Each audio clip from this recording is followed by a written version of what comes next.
Довгоочікуване доповнення для Sonic Frontiers під назвою «Фінальні горизонти» нарешті вийшло, і відчуття від нього змішані. З одної сторони новий острів і грабельні персонажі, переписана історія, а з іншої... Що ж, про це сьогодні і поговоримо. Мене звати Арганьо, наливайте собі чашечку кіберкорупції і давайте поговоримо про Sonic Frontiers The Final Horizons. Починається наша подорож з того, що Сейдж розказує про свій новий план, шанси якого були настільки низькі, що вона його навіть не розглядувала. Він заключається в тому, що замість Соніка смарагди хаоса будуть шукати його друзі, коли як він сам займеться знаходженням старейшин Коко, які нададуть йому нову, раніше небачену силу. Сейдж визволяє Емі, Наклза та Тейлза з володінь кіберкорупції та... починається геймплей! Доволі швидко не пройшло й хвилини, і ми вже ганяємо за Емі по острову Рей. Всього, як я вже сказав попередньо, 3 нових грабельних персонажі – Емі, Наклз та Тейлз. Пройдемось по їх скілам. Кожен з них має даблджамп, хомінг-атаку, крім Тейлза, просту атаку, стомп, спіндеш та сайлуп. Також є й унікальні персонажі механіки. В кожного є якийсь вид хаверу, але вони всі різні. Емі піднімається вгору на картах Таро та потрохи злітає вниз. Наклз використовує свій класичний глайд, що майже не змінився з минулого появлення цього прийому в іграх. Єдине, що з'явилася невелика затримка перед анімацією, але до цього можна звикнути. Та ця затримка іноді допомагає легше орієнтуватись в просторі під час інтенсивних платформінгових секцій. Про них пізніше. Така ж ситуація і з Тейлзом. Перед його польотом з'явилась невелика анімація, але під час неї навіть можна рухатись, і вона іноді може стати в нагоді. Коли ти, наприклад, не хочеш підніматись вище, а всього лиш пролетіти трошки далі по горизонталі. Єдине, що мені не подобається в польоті Тейлза, так це те, що він скидає будь-який накопичений вами моментум. Глайди Емі та Наклза зберігають швидкість персонажа при використовуванні. Чого я точно не очікував, але радий. А польот Тейлза одразу скидає всю вашу роботу при одному натисненні кнопки. Також, що мене дуже смішить у Тейлзі, так це його проста атака. Коли у всіх це просто удар кулаками або картами, то у Тейлза це кидання розвідними ключами? Ну, оригінально, нічого не сказати, але все ще комічно. Також в кожного персонажа з'явились заряджені атаки. Щось, чим Сонік ніколи не володів, тому ця механіка непогано так освіжає. У Емі це локон на кількох ворогів, у Наклза атака дріллю в одну точку, а у Тейлза це кидок декількох ключів разом, платформу з яких можна також використати для одного додаткового стрибка.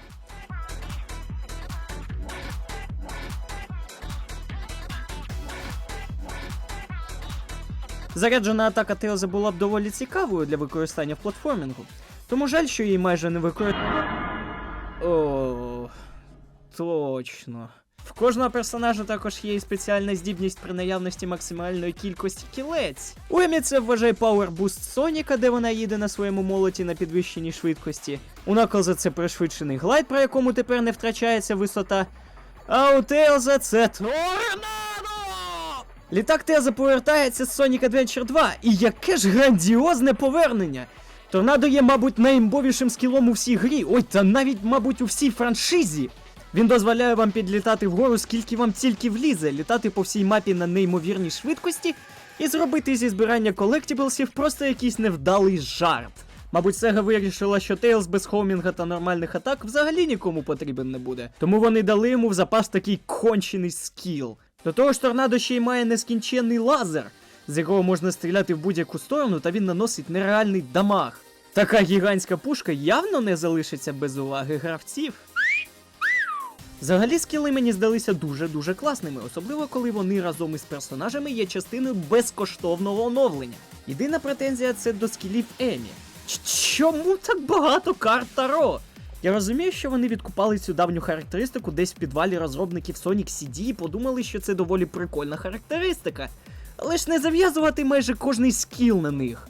Я розумію хавер, я розумію буст, але чому вона ворогів то картами б'є? Чому не можна було просто замінити карти на молот і всі були б щасливі?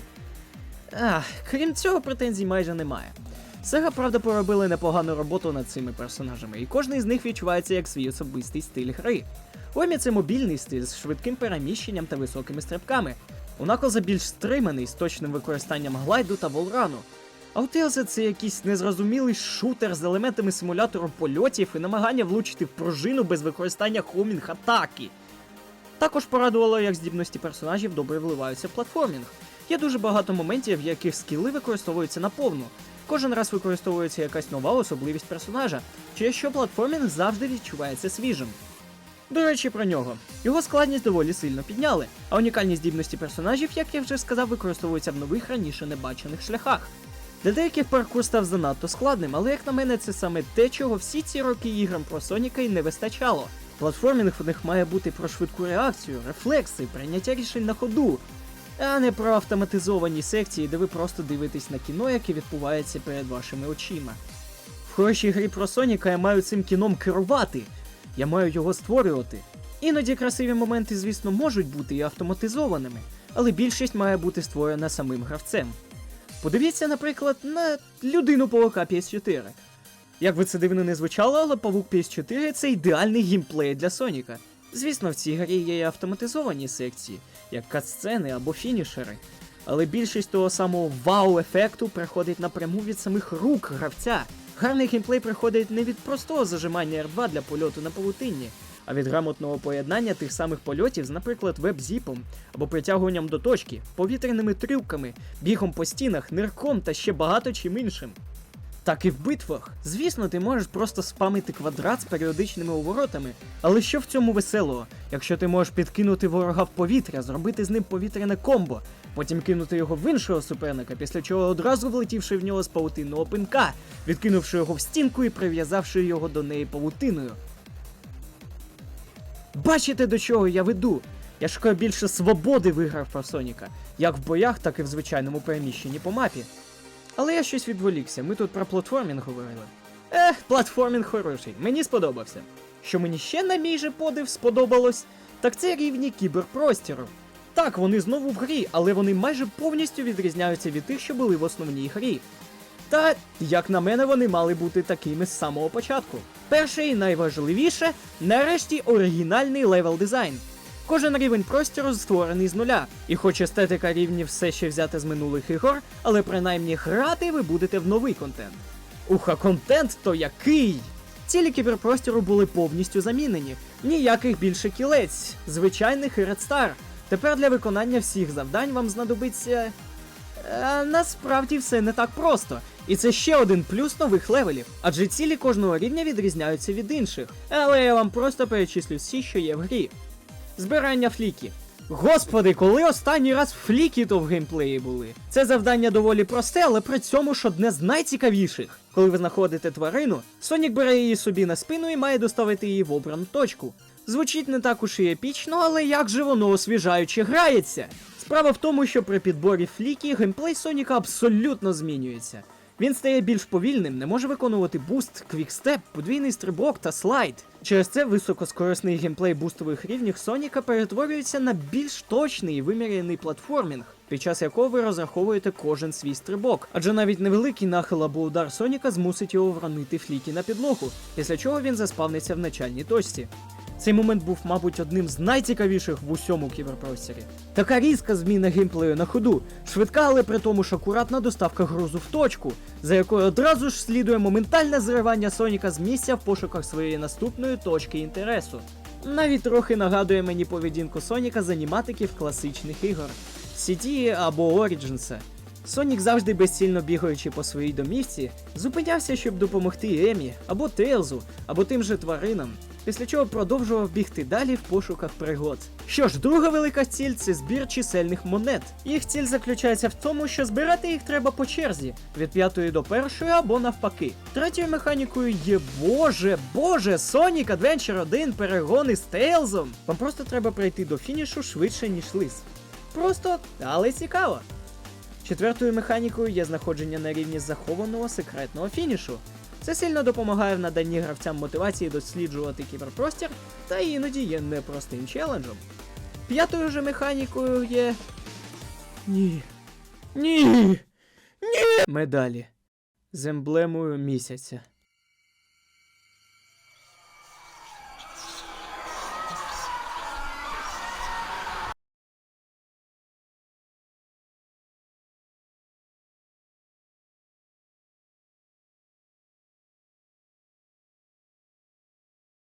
Це всі основні 5 механік, які можуть перемішуватись між собою та створювати унікальні ситуації для кожного рівню.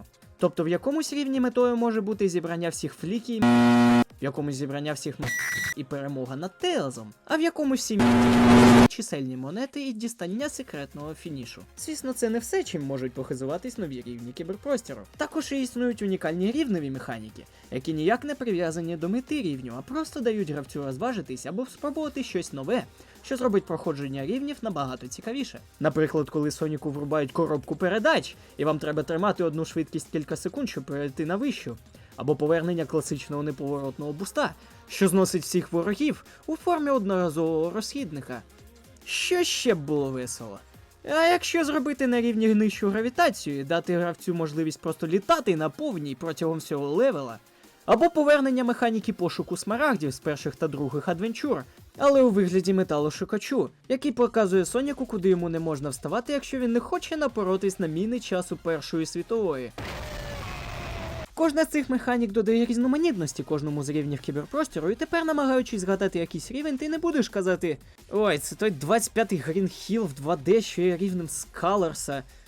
А ти зможеш згадати: точно, це той прикольний левел з коробкою передач, або так, це там, де я, відбиваючись від автівок, літав по рівню. Як на мене, це доволі оригінально. Та доволі класно. Фух. З кіберпростіром закінчили. Що там далі? Бойовка. Ну, тут особливо нічого не сказати. Адже нові персонажі особливо не напрямлені були на бойовку. В них небагато бойових скілів, такий собі дамаг, та й в цілому вони в бою набагато гірше, ніж той же Сонік. Особливо з новим просто конченим бафом суперників. В них кілометрові шкали ХП, моментальні та вбивчі атаки, і це в комбінації з нульовим рівнем ваших персонажей на початку гри означає вашу моментальну смерть. Найкращим вибором для бою буде, звичайно, Сонік. В нього є атак більше і б'ють вони сильніше. Що ж, здається, по всім основним моментам оновлення я пройшовся. Тепер настав час перейти до спойлерної частини. Якщо ви ще не грали і не хочете наткнутись на спойлери, це знак для вашого уходу. З вами був Арганню, дякую за перегляд. Зробіть YouTube рутину під цим відео. Чао!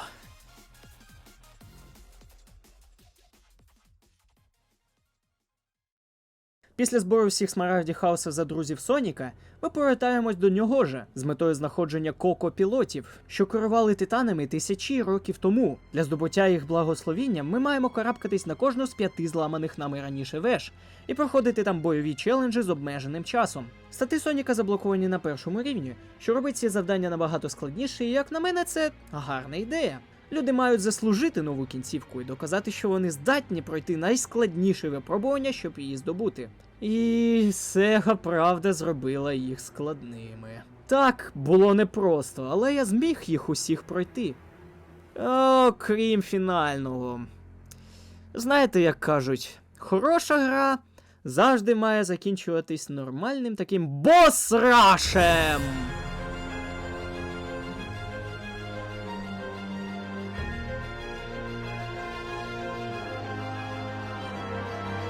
Так, Сега додала бос-раш в кінець цієї гри, але я думаю, ніхто не очікував, що дане доповнення стане настільки складним.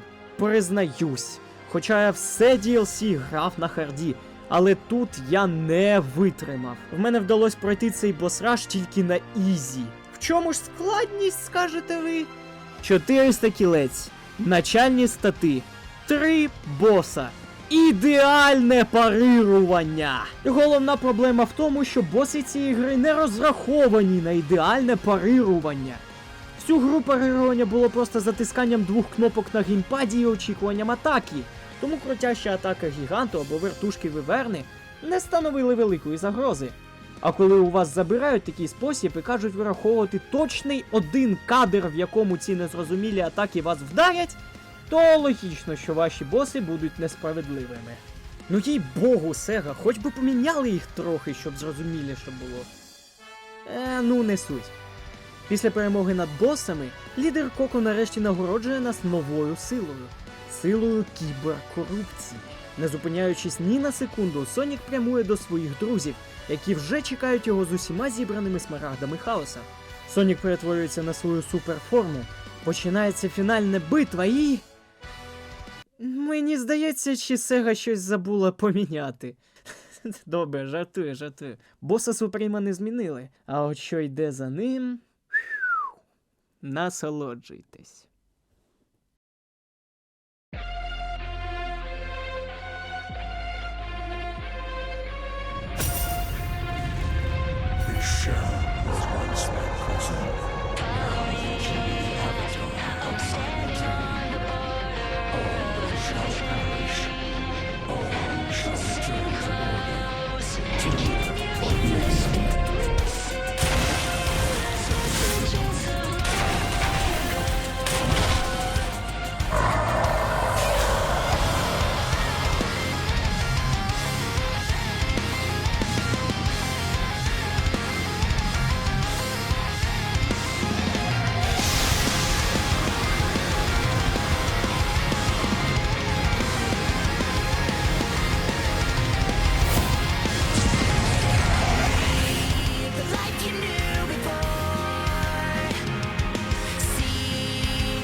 Вау!